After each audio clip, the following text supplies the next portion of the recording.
Hey,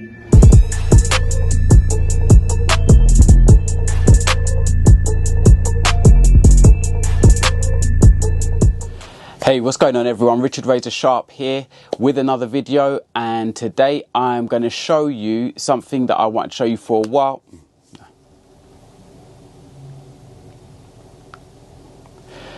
Hey, what's going on everyone? Richard Razor Sharp here with another video. If you haven't clicked that subscribe button, please take a minute and do it now.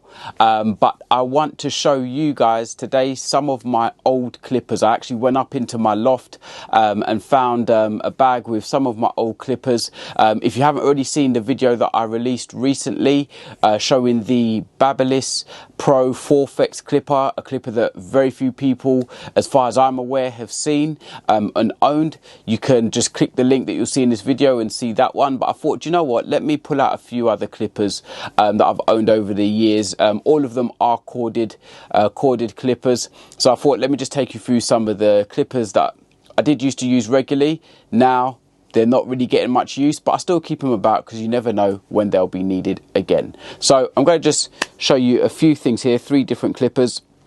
So the first one, now it actually hasn't got a blade on it because I think they took the blades off, but I can easily add blades back onto it, is the old wall balding clipper. So as you can see, there is no bail arm or space for say bail arm on this clipper. Now as I said, I've taken the blade off so it doesn't have a blade on it, and also what you can see is I did customize the lid with this kind of glitter style lid that I think you should be able to see there, and that was something I used to just do back in the day, just try and just customize my clippers a bit, you know, sand them down, respray them, etc. And yeah, dabbled in that a little bit. But yeah, used to use this all the time. Obviously the balding clipper was a very powerful clipper, and also it had that balding blade so it could go super close, particularly doing a lot of skin fades as I did back then, still do now. So yeah, used to use the balding clipper a lot just to kind of chop through and get that skin level in really quickly. Also used to use it as well to shape up sometimes, because it did actually used to be a good clipper to actually shape up with as well. So yeah, that was one of them. Now the other 2 I'm going to show you, they're both trimmers, and the first one I'm going to show you was meant to be the UK alternative to the American version. So this is the Andis Superliner, if I remember I've got the name correctly. So yeah, it was the Andis Superliner, and plastic body trimmer, has nice kind of rubber grip there, so it was really good, and had like a thumb recess on the back, so nice to kind of just touch the line and do a good outline with. Had that classic Andis T blade, and that's a bit of a clue to what clipper it was meant to replicate, which was the Andis T outliner.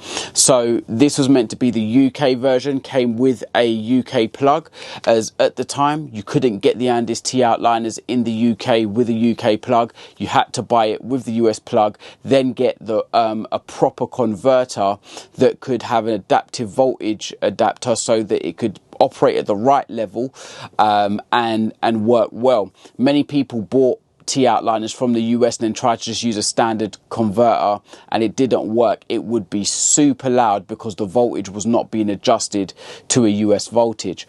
So this was brought out to kind of be the UK version, and do you know what, it was a decent trimmer.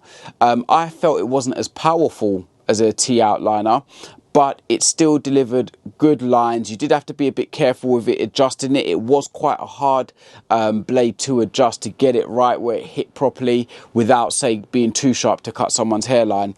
But yeah, this was a great trimmer that I used to use back in the day.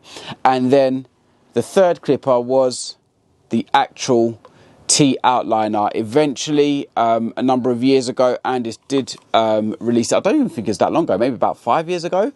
Andis did actually release it with a UK plug and voltage, and I kind of skeletonized mine, chopped that bit off, as many barbers were doing at the time, and I actually changed the blade as well. I got the kind of I don't know if you can see it here. It's going to, yeah, there we go.